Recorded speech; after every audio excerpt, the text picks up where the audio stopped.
안녕하세요. 개인 투자자분들의 멘토 프로페서 킹입니다. 자, 일단 중요한 이야기들은 주말 기관차와 라이브 방송 때 좀 이야기를 체크해 드렸고, 혹여나 참석 못하신 분들은 제가 녹화 방송을 올려 드렸으니까 같이 참고하시면 좋을 것 같습니다. 자, 일단 미국 같은 경우에는 이제 잘 움직이다가 엔비디아가 출렁하면서 일단은 좀 하락 마감했죠. 최근에 만들어진 봉 패턴 중에는 가장 좋지 않은 봉 패턴이 만들어졌습니다. 그건 AI가 이번 사이클이 마지막이라고 생각하진 않아요. 이게 출발일 수도 있고 첫 사이클일 수도 있고 전반적인 흐름이 다만 단기에 급등한 흐름들이 있기 때문에 언제든 꺾여도 그렇게 이상하지 않다. 그래서 제가 계속 이야기 드리는 것 중에 하나가 뭐냐면, 이 꺾여도, 그러니까 미국 시장은 꺾여도 우리가 꺾인 줄 모를 가능성이 굉장히 높습니다. 그래서 제가 정확하게 기준 드린 게 22평을 이탈해 가지고 저항이 확인되면 단기에 꺾여서 하락이 나올 수도 있겠구나, 이렇게만 인지하라고 이야기를 드렸죠. 앞으로 금리 인하가 나온다라고 해서 시장이 더 올라가는 것도 아니고, 아니 냉정하게는 금리 올린다라고 해서 시장 내려갔습니까? 지금 신고가잖아요. 그런 이 엉뚱한 논리나 아니면 어떤 뉴스에 휘둘릴 필요 없이 내가 지금 구간은, 냉정하게 이야기하면 굳이 따라잡을 구간도 아닐 뿐만 아니라 잡더라도 비중 조절을 해 가지고 들어가야지, 여기에서 승부 걸거나 아니면 여기에서 더 간다고 5% 먹자고 들어가는 구간은 절대로 아니다. 다시 한번 이야기를 해 드리겠고, 차트 보면서 다시 한번 이야기를 해 드리도록 하겠습니다. 자, 그리고 한국 시장 같은 경우에는 이번 주가 3월 동시 만기 주간이죠. 전반적으로 계속 매수를 쌓으신 분들이 있기 때문에 그분들이 시장을 지탱할 가능성이 높다라고 보고 있고, 다만 이제 선물 기준으로 360 이상에서는 계속 맞잡는 분들이 나옵니다. 맞잡았다라는 것은 계속 매수로 들어 올리시는 분들이, 시장이 밀리기만 하면 계속 위로 땡기고 있죠. 특히나 선물을 활용해 가지고 시장을 잡는 흐름들이 굉장히 많은데, 여기에 반해 가지고 360 이상에서는 매도세도 나와 가지고 누르는 세력도 있다라는 겁니다. 즉 한마음 한뜻으로 밑에서 이제 프로그램 매수가 들어오니까, 현물 매수 얘기하는 겁니다. 매수가 들어오니까 어쩔 수 없이 다 같이 윗방향으로 자리는 잡았는데, 이 이상은 만만치 않다라는 거죠. 그러니 우리 시장이 박스권이 될 수밖에 없는 이유이고, 이런 부분 참고만 하시면 좋을 것 같고, 중요한 거는 이 3월 동시 옵션, 동시 선물 옵션 만기 목요일이죠. 그 이후에 어떻게 되는지도 굉장히 중요하다. 만약에 그때까지 끌어올린다라 그러면 그 이후에 조정이 나올 가능성이 높고, 그 이전에 혹여나 눌린다라 그러면 다시 반등시킬 가능성이 높다. 일단은 이렇게 보도록 하겠습니다. 자, 그럼 차트 좀 살펴보도록 하겠습니다.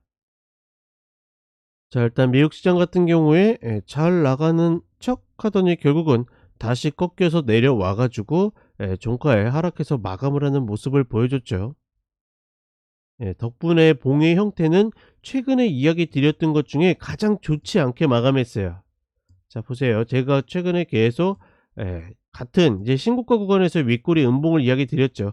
이 윗꼬리 음봉이 나올 때마다 조정은 나왔지만, 예 그 이후에, 그러니까 일 주일도 안 돼서 다시 고가를 돌파하는 모습을 보여줬는데, 이 봉들만 이렇게 대충 비교하더라도 가장 길고 가장 좋지 않은 봉이고, 그다음에 전일의 양봉까지 감싸는 그런 봉이 발생을 했습니다. 그렇다 보니까 가장 좋지 않다라고 이야기 드린 거고, 우리 입장에서는 별거 없이 이게 22평이거든요. 이렇게 가면 이탈했다가 저항받고 꺾이면 그때부터 미국 시장은 조정이 올 가능성이 높겠구나, 이렇게 인지하시면 되고, 다른 거 없이 어떻게 이렇게 움직이게 되면 어떻게든 122평을 닿을 가능성이 높다라는 관점으로 보시면 좋겠고, 특히나 저 꺾이면서 16,212 전고를 다시 깬 흐름들은 굉장히 좋지 않기 때문에, 굳이 지금 자리에서 요거 조금 눌렸다라고 해서 매수를 들어갈 이유는 전혀 없어 보인다. 즉 예를 들어서 이 하락을 이끈 엔비디아가 월요일 날 오늘 바로 급등을 한다 하더라도, 여거를 여기를 찬스라고 생각해서 매수할 수 있는 분들은, 글쎄요. 저는 감히 상상하지 못하기 때문에 그런 것들을 생각해 가지고 매수를 들어갈 타이밍은 저는 전혀 아니다라고 보고 있습니다. 그러니 관망하는 흐름이 좀 더 맞지 않겠는가. 그리고 우리 시장으로 오게 되면 지금 쌍봉의 흐름을 어떻게 보면 지금 수급이 계속 버티고 있는데, 이 구간에 어찌 됐거나 올라오게 되면 예 이 아래에서는 매도 때리는 애들이 그렇게 힘을 못 쓰는데, 이 위에서는 계속 힘을 써 가지고 계속 이런 단타들을 만들고 있습니다. 다만 이러한 상승세가 약간 이렇게 반등하는 흐름이 자꾸 매수 심리를 자극해 가지고 나도 모르게 비중을 높인다라든가, 아니면 '이제라도 따라가야 되겠다.' 이런 생각들은 가지지 않는 것이 좋다. 특히나 제가 계속 이야기 드리지만 갭 상승 때 이럴 때 추격하면 된다 안 된다? 안 된다. 이런 시장에서 그런 방식으로 추격하게 되면 나중에, 그러니까 잘 된다 안 된다가 아니라 무의미한 물타기를 하는 구간이 반드시 발생을 합니다. 그런 부분들을 반드시 주의하셔야 된다라고 보고 있고, 그다음에 코스닥 같은 경우에도 계속 이 라인 걸리고 있죠. 과연 이제 이 라인을 어떤 방식으로 누르게 될 것인가?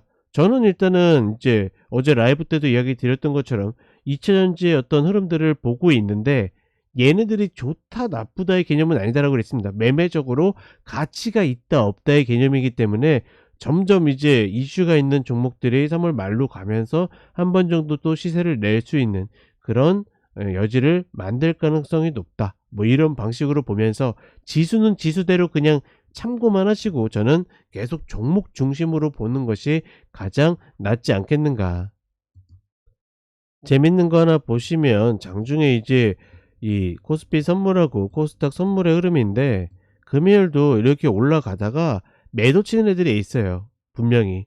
그리고 매수를 받치는 애들도 이 위에서는 계속 조절을 하고 있고, 그렇다 보니까 이 위에서 쭉쭉 뻗어날 것 나갈 것을 예측해 가지고 따라 붙는 것보다는 차라리 그럴 바에 눌릴 때 떨어지는 칼날을 받는 게 덜 위험하다. 그게 좋다라는 거 절대 아닙니다. 그게 그나마 낫다라는 이야기를 드리는 거다. 그러니 시세의 움직임에 너무 민감하게 반응하지 않으셨으면 좋겠습니다. 자, 이렇게 이야기 드렸고, 저는 오전 시황과 종목대 다시 찾아뵙도록 하겠습니다.